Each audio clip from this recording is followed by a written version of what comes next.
Drop that bitch.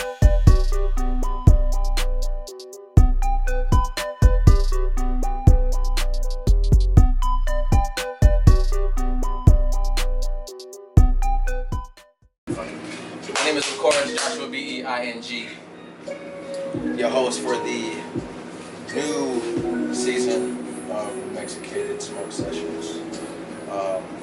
And we have a special guest for us tonight. Special guest for us tonight. It's going to be one of our first Fat Crates artists. Introduce yourself. My name is COCABANS. I'm out of Las Cruces, New Mexico. I'm 18 years old. I just graduated. I've been doing music for actually exactly a year now. It's like an anniversary thing type Yeah, shit, huh? yeah. Actually, 2 days ago. 2 days ago was the 1 year anniversary of me setting up my studio in my mom's house with a borrowed computer and a borrowed microphone and Oh, over here. Oh, I was 17 when that happened. 17? Oh, Yeah, I'm 18. So it's a year exactly. yeah. Year exactly. When's your birthday? My birthday's May 17th. That was actually the day I graduated as well. Oh, okay. Yeah. So it was the day you graduated, and this is probably the day that you figured out, like, yo, I'm just probably gonna start doing music. Yeah. Probably head on, Yeah. right? It's funny because that's how things happened for me after high school. I left high school and like I was working third shift and shit like that. I was working third shift, 11 to 7 in the morning, and I went from working third shift straight to high school. Yeah. And in my senior year, and I had to do that all senior year, and I graduated, and I was like, you know what? I don't want to go to college. I ain't trying to go to college. I did too much of that work, and I was just like, you know what? I'm cool with my graduation. I'm cool with my diploma. So now is when I was like, I'm gonna take this shit on. Yeah, and I was like you. I was working at Chick-fil-A for a while. My favorite place to eat chicken and Chick-fil-A. Popeye. Yeah, it was. Yeah, I did not like working though. That shit was not for me, and I knew college wasn't for me either. And actually, this whole music shit came out of a shroom trip. Bro? Yeah, cause Lame, man. we were. Lame. So my first song is called Ocean Breeze, Okay. and like. Where can I So find we- that? That's on SoundCloud still. That's on C-Doll's SoundCloud. You can just find it. It's just C-Doll. If you know how to spell doll, it's D-A-H-L. And yeah, that was our first song. It was because we bought a half ounce of shrooms, so that's already a lot. And we killed it between like 3 of us. And we were on the back porch, and it was like as the sun was coming up, like it was nice, and like I was just imagining over the houses because we were in a dirt lot, and there was houses lining the like horizon kind of, and I was just imagining an ocean on the other side of those houses, and the breeze that was coming from it was the ocean breeze. So I would like explain that to them, and they laughed their fucking ass off because you know how we are like on shrooms. I mean, yeah. We were laughing for hours about that shit, and we were like. We came across so many, like, we just used that joke in so many other things, and then we finally came up with the idea of making a song. Okay. And, like, it's kind of based on Roses by Outkast, because, like, you think that shit don't stink. Don't Like, stink. yeah, so the main lyric is, you think your shit smell like ocean breeze. Because we thought ocean breeze sounded like a Febreze scent. So that's what came, I think it is, what actually. started it all. And, like, after that, I actually quit my job. And then I started like making the music. I didn't even start like making the music like because I had no money, you know. I was just like waiting for my check. As soon as I got that check, I was done with work, and I just started. I spent my last check on just like some equipment. So now we here. So my question is, everybody has a sense of who they're targeting to be. You know what I'm saying? Because I'm not trying to say anybody imitates, but you learn from someone or some kind of genre. So when you first started, like, you know what, I'm gonna continue this music. What kind of genre did you think that you were gonna fit on? I mean, you're 17 years old. Yeah. So whenever I started making music, I was listening to Lil Peep a lot, and that's what I still listen to. That's honestly one of my greatest inspirations ever. That guy is huge icon to me. Like everything I do is kind of just thanks to him, just because he made me feel like I could do it, you know. Okay. So like Lil Peep for sure, and like a lot of these other rappers like Xavier Wolf, Tara Reid, all these guys that are really like making their feelings heard, you know. Mm-hmm. So like that's what I've always like idolized, and like as a kid I always heard like just some really chill music. My dad was always like into like Dean Martin and the Rat Pack, all that stuff. So I grew up listening to like some really like old, like nice like tunes. And my big brother, of course, my manager, who's over there. I would always go into his room and hear hip hop, and I was actually just telling him on the way over here because we were listening to a song by Eminem, and I was like, damn, like this song and this other song, like those were the first songs I ever heard, like hip hop. You know, I really paid What attention songs to. It was you know where they are, Dear Coca? Dear Mama. You know what they were? What's it called? Sorry Mama. With Cleaning Out My Closet? Cleaning Out My Closet. That's what it's called? Yeah. Yeah, so Cleaning Out My Closet and the one that was playing in the car. You know what that one's called? Yeah, that one. Yeah, Eminem. But that's like the first time I heard I like knew anyone could rap at all. Okay. I was like, damn, like that's like they really like Well, you clearly have putting some shit together. Like I was like, fuck. So like as a kid, like I never really thought that much of it, you know, but I always like had like a cultural like thing going on, like throughout my whole house. I would always be hearing music and shit. So like that was always like important to me. Right. I feel that. Yeah, like I always wanted to be like those people, you know. Yeah. And I mean we've kicked it multiple times before, and I'm glad that you're not a stubborn mind. I'm glad that you're not that type of person to not accept constructive criticism. Because young artists nowadays, and I'm not saying all young artists, I mean just a majority of them don't like to take constructive criticism. Yeah. Just because of the arrogance, you know, and they think just because they're getting a decent listen to by their close circle, that they can do whatever they want. I mean, anybody can do whatever they want, but you have to study the craft in order to be successful. You know, you have to have somebody or something or some kind of inspiration to go through you in order to push out what you want to push out. Just a real quick add-in. I completely forgot to add this in. We are doing an interview right now out of the wonderful Queen Bee Smokeshop. Shout out. Located at 600 South Solano Drive. 600 South Solano Drive. And hopefully you guys see that. You guys can come down here. You guys can get all their wonderful pieces, products, anything that they got over here. It's going to be great, authentic, and their pieces are local. So come over here, check them out, and buy for a local cause. And as you can see, we are at that time.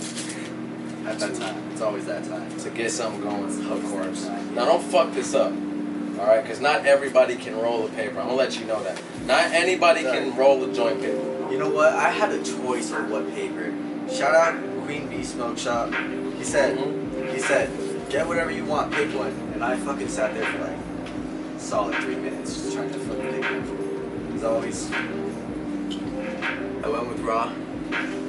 Shout out, man. Yeah, I can't go wrong with raw. I already know that's good. I don't have to be testing nothing. I got some key lime. Key lime? Yeah, it's called key lime. I was smoking with my homie, and he sparked the bowl, and he was like, yo, this shit tastes like limes. And I fucking freaked out because I had not told him that it was called key lime. Like, he just actually tasted lime from that shit, and I was like, damn, this is some good ass weed. Damn. I remember one time. So I had to save some. I remember one time when I first got my. It's a little smoke story for a second. I lived in California back in 2015, and I had a rec card. And right when I got my rec card, it was a doctor's office on this one street. Right. I got my rec card. It took me $40 and a signed piece of paper to get it. Right when I got it, they signed a piece of paper, stamped it. I ran right across the street to the dispensary. Just across the street from the dispensary. Yeah, right across the street from the doctor's office to the dispensary. It's in North Hollywood, California. Oh, alright. But it's recreational now, so you can just go there with an ID and you can do whatever you want. But back when it was for medical use in 2015, I got my rec card, and then went right across the street to the dispensary. Got at least a month and a half worth of weed. I'm talking about like a month and a half worth of weed, within like $40. Like it was nuts. They would give me deals on top of deals. It was fucking crazy. And then I ate this one fat ass brownie that was called lemon haze. Oh yeah, lemon haze brownie. It was like, yeah, just eat half of it. And I was like, all right, cool. So I ate half of it, and it was like 45 minutes to an hour later. I was like, oh, this shit caca. Like I gotta eat some more. It was like, bro, you won't. You're gonna feel it any minute. And I was like, nah, this ain't doing it for me. So I popped the whole thing, and let's just say 45 minutes after I popped the whole thing, I was like, just chilling. I was like, yeah, somebody gonna have to help me up, because I just can't move. Like, I literally could not move at all. So watch out for anything named lemon or lime or something in that vicinity. Yeah, dude, that's the most fire shit. I love citrus, bro. That's why I have a song called Lemonade. Okay. I actually shout out Lemon Haze. You know what rhymes with lemonade? Lemon Haze. So I did that. Deep the bars. Yeah, deep the Deep bars. the bars. Listen to Lemonade on SoundCloud, please. COCABANS. COCABANS. COCABANS. COCABANS on Instagram as well. Follow me, give me a like, give me a comment. Anything, man. Anything helps. So, you're always out here. So, another question will be, you're doing pretty well for yourself at the moment. And I know, of course, you have a whole bunch of things that you want to do. Yeah. What is a recent goal that you're trying to reach within the next like year and a half, 2 years? Oh, with music. I'm working on putting on my music on every streaming platform, you know? Okay. So that's what I want to do. That's like short term. That's like soon, you know? Yeah. I'm gonna do that soon. For the next year, I'm doing a lot of shows in El Paso in the future, and hopefully we can get a show going on over here. Just a lot of shows. I'm trying to expand my horizons a little bit. I mean, that's the only thing you can do. Yeah, because you go to El Paso and all those people, you don't know them, so like that's cool. It's cool as fuck, especially strangers coming up to you and shit, right? Telling you stuff, giving you advice, fucking just giving support, all that. Right.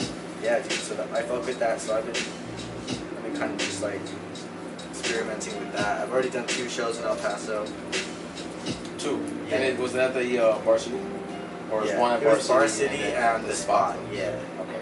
Shout out to Ill Music. Yeah. Shout out to Ill Music for booking the spots and things like that for us. I also did 2 shows in El Paso at Varsity, and it was some tremendous ass shows, tremendous ass people that vibed out. And I'm glad I went, and I'm glad the people that went with me get to peek that side, the entertainment side, and really get to vibe out.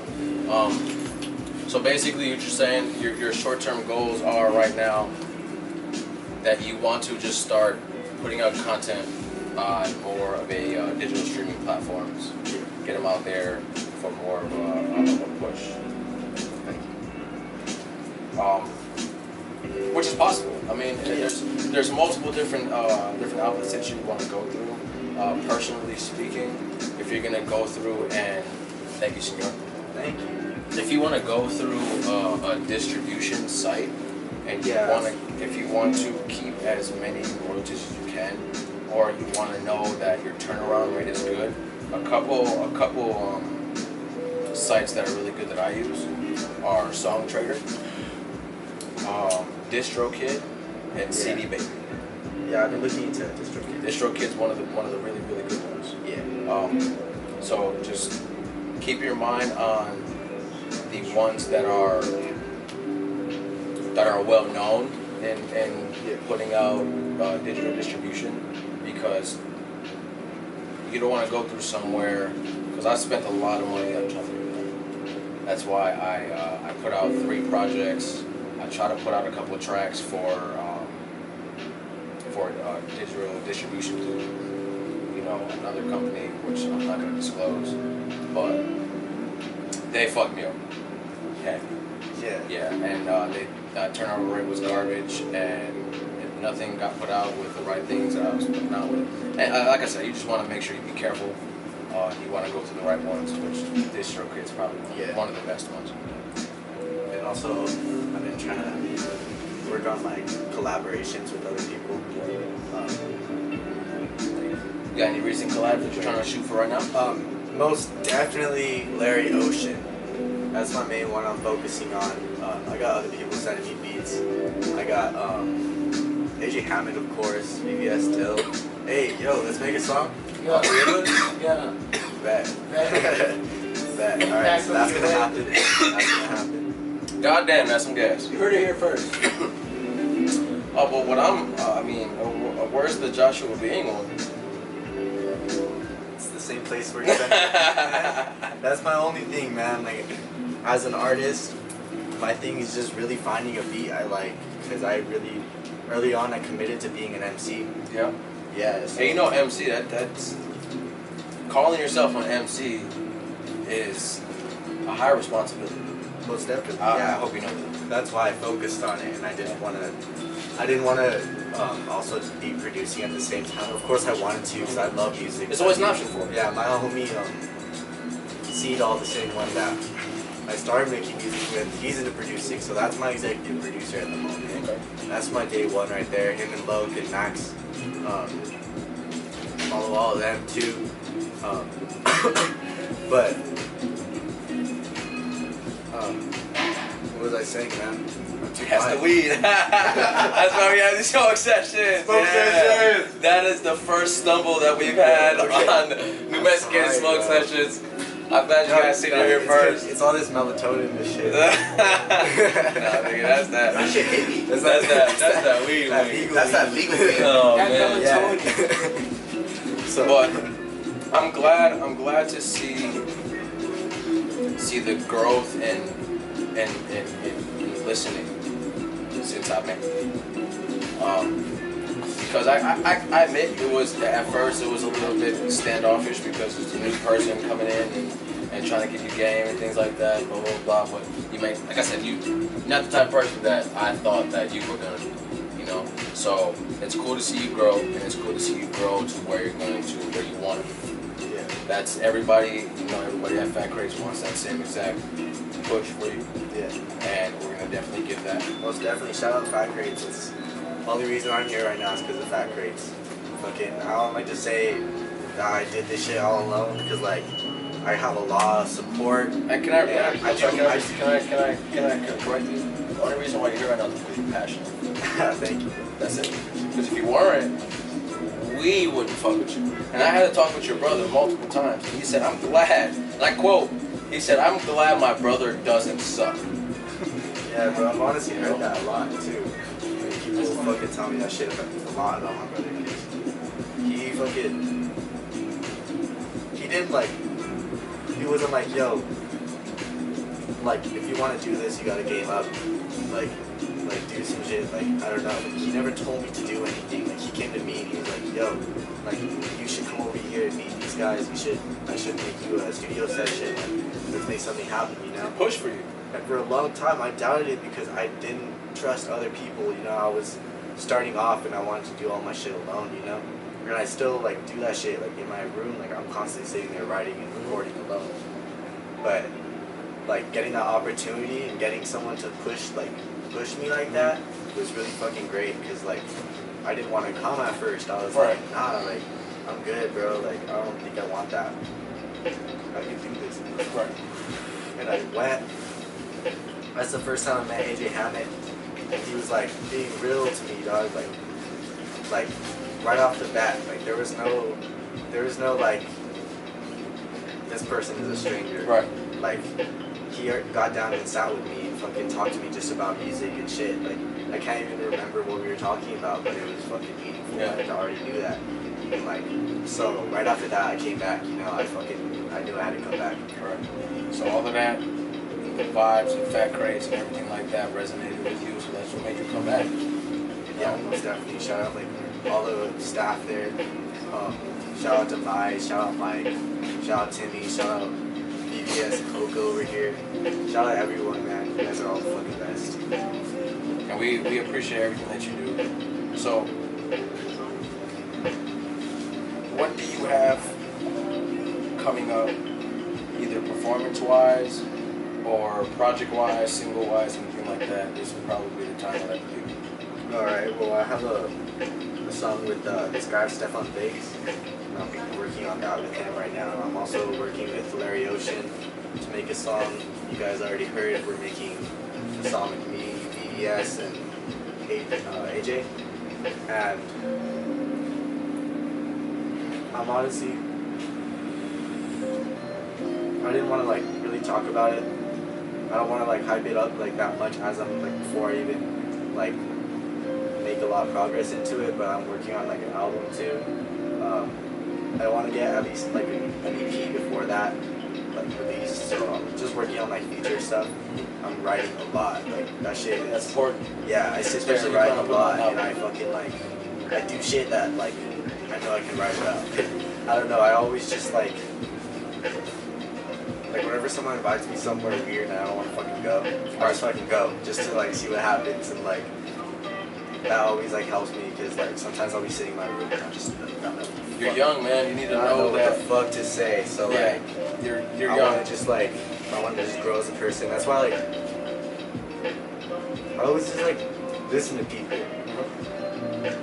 I love when people are spitting wisdom because like that's another person's experience of the world, and like I like fully believe that like everyone experiences like the world for a reason, you know, and like I think that we're all connected and shit, and like I really do think that like the experience from other people's lives are like so much, they're so important because like in a way they're part of you, you know, because like there's only so much like you alone can learn in the world, you know.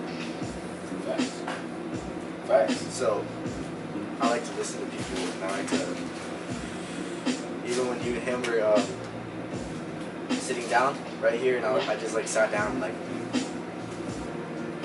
I was just listening. I wasn't like trying to put in no like, input, you know. I was just listening to you guys. I wasn't like bothering or nothing. Like I love to do that. And that's how you get forward in this game. By not being stubborn, by not being greedy, and knowing that the more you listen, the more you be open, the more opportunities. I see you going far, brother. Thank you, man. Thank you. So, ladies and gentlemen, we're gonna wrap it up here at Queen Bee Smokeshop. The wonderful COCABANS right here. Thank you for sitting in with me, man. And I really appreciate everything that you're doing. I can't wait to see you go farther than what you do. And it was cool to see you perform twice already. And both performances were completely different performances because I always say in my verse, that's why I said it in one of my verses, you're only good as your recent release. Like I said, keep everything going, don't be greedy, don't be stubborn, and know that the things that the wisdom that you get from the people who have been in this, experience-wise, only gives you experience. So keep it going. I appreciate you, brother. Of course, we're gonna continue to smoke after this thing is over. Oh yeah, dude. We're gonna actually smoke some. over. Like we're gonna smoke more. Exactly. I'm gonna actually kill this too. And my name is Joshua D-E-I-N-G. We're going to close out. As you can see, we are with New Mexicated. This is the New Mexicated Smoke Session. And as we roll out, we roll a punch to the camera. Oh, we roll a punch? So basically, you just pick it up, and you'd be like, ah, and then roll out. Oh, alright, I'll do that too.